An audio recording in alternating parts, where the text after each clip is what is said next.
I got like 12 minutes left on my camera. Let's see if I can get through all this in 12 minutes here. Okay, so this is the Arp Quartet. It's an analog polyphonic synthesizer. It's developed in the late 70s by CL, and the design was bought by Arp with a couple of changes. So I wanted to showcase a couple of modifications to this thing to make it more usable. So I got this for dirt cheap because it was busted, ended up nursing it back to health, minus the cosmetic problems. Anyway, I don't care what it looks like, I care what it sounds like. And when I got it working, I was at first really happy because everything's working and it sounds awesome. But then I was really sad about it because a lot of the functionality of this thing is just kind of lacking. So I wanted to make it more customizable. So I went and did a quick Google search to see if anyone had done it, and it came up dry. There were a couple mods, but not anything really useful. So I took a look at the schematic. The one that's free online is very blurry and it's hard to read the numbers, and I don't know anything about electronics anyway, so that was unhelpful. So I ended up doing the least safe method, and that was I took alligator clips and just started shorting stuff out until I found some modifications that work for me. So that's what I did. I fried a couple of transistors, but it's still working, and now it's a little more customizable. So let's take a look at the attacks of the string sound. I wanted a really slow attack, a really slow release, and then I wanted those chords to blur together like a pad sound when you're changing chords. I thought that would be really cool. So we have our string sound. Turn the attack all the way up, and it's not much slower than what it was. Very quick rise time. So at least it's there, but it's not much different. The release, on the other hand, really slow. So how do I make this attack more usable for me? There's a resistor in there that determines the attack time. I took that resistor out and put a 50K potentiometer in its place. It really didn't make much difference.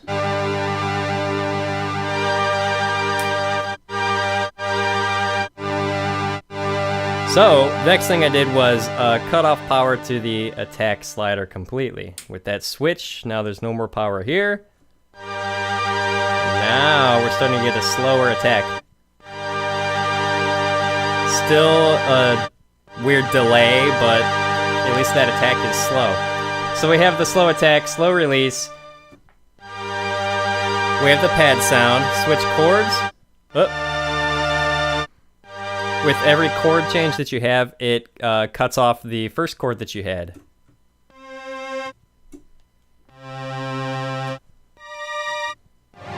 So you can't layer chords on top of each other, and that was disappointing for me. I thought I'd never find a way around that, so I was really disappointed. But there is a retriggering circuit in there that I discovered by chance. If you short it and bypass it, now you can layer those on top of each other.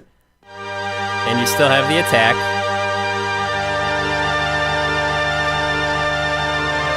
And that's the sound I was looking for. So now we're having those chords layer in and out, nice and slow. And that's exactly what I was looking for. So a weird effect that it has, now that there's no retriggering, if you go to the brass section, the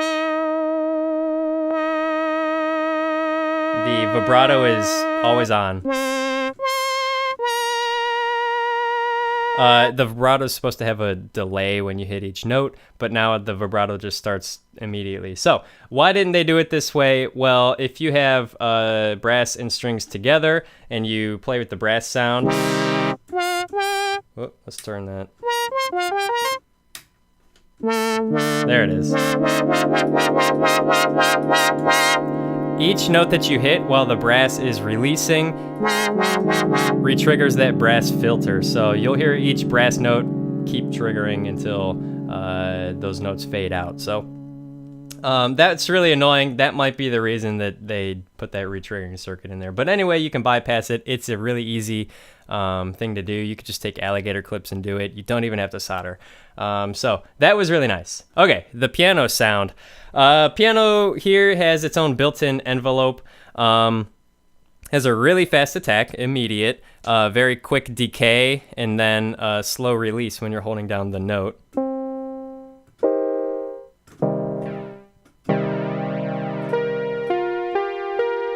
And that sounds fine for a piano. When we go over to the strings and put it in percussion mode, it uses the same envelope. And I just feel like it gets too quiet too fast. So there's a resistor in the middle of this instrument, and you cut that thing out and replace it with a potentiometer, and suddenly you have control over that decay speed. Here's what it originally sounded like.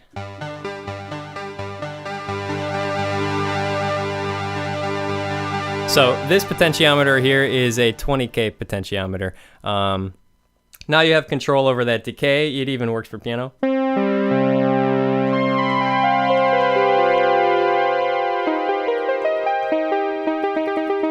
So that makes it more useful. And another thing to note, you can mix these voices. So now the organ sound that everybody hated is more usable. If you mix it with strings and organ, turn the strings off here.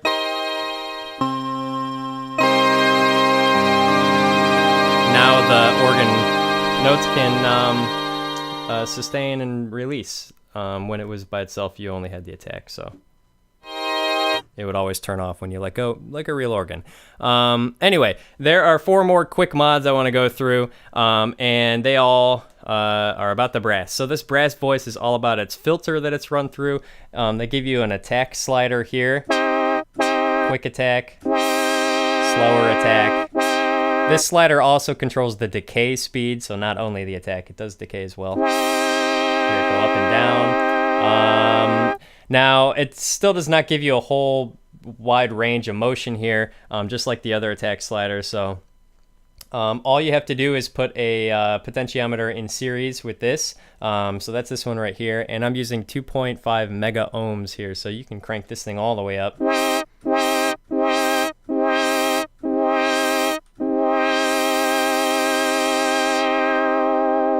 And now it's starting to sound less like brass and more of just a kind of a cool synth sound. So if you want that really slow envelope, that's how you do it. Just wire it in series. Super easy. So they give you a sustain switch when it's down. It's at kind of a predetermined sustain level. When it's up, it's just as high as that cutoff frequency can go. It'd be cooler if you had a potentiometer to control the sustain level. Hey, look at this thing. You can have it rise and stay up at the top. You can have it rise and then fall with that decay to nothing.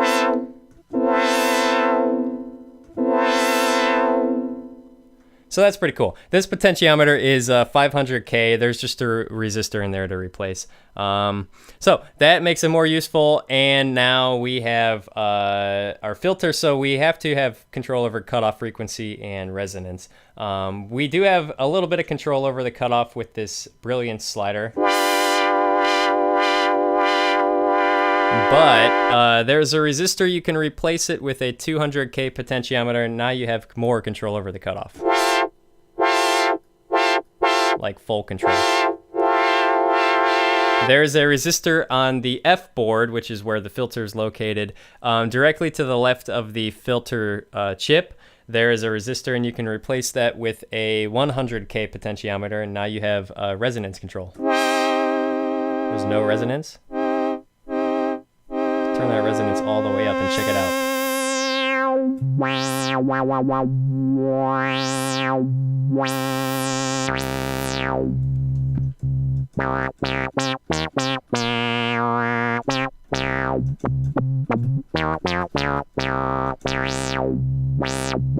It doesn't go to the point where it self-oscillates or anything, but it does give you a little more control over this thing.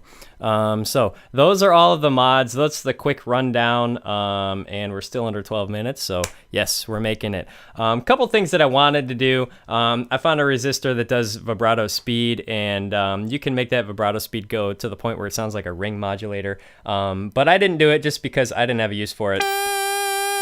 And that speed goes pretty quick already. I'm not sure why you would need it that fast to begin with, so I didn't do that one. What I was looking for was vibrato depth, so you can control how much it goes up and down. I couldn't find that. So I'm still looking for it. Also regarding the LFO, if you could connect that to the filter, that would be sweet. I got it to work, but it did not sound good, so I'm still working on that one. Might make a video about it later. And then one more thing is there's a trim pot down on the bottom board that controls the amount of the chorus effect, which affects the strings, Celeste, and honky tonk. So you could pop that out and put a rotary potentiometer so you have external control of the amount of that chorus effect. I don't really have a use for it, so I didn't do it. But it's there, and that should be easy. So anyway, these are 8 easy mods to this thing. All of them just replacing resistors or wiring switches and potentiometers in series with things. So nothing crazy here. If you have a general knowledge of electronics, which I don't even have that, then you should be able to tackle these just fine. Hope you enjoyed watching. Be prepared to see this thing pop up in some other videos, because now I really like the way that that I can use it. Now I can customize all the voices exactly how I want. So stay tuned.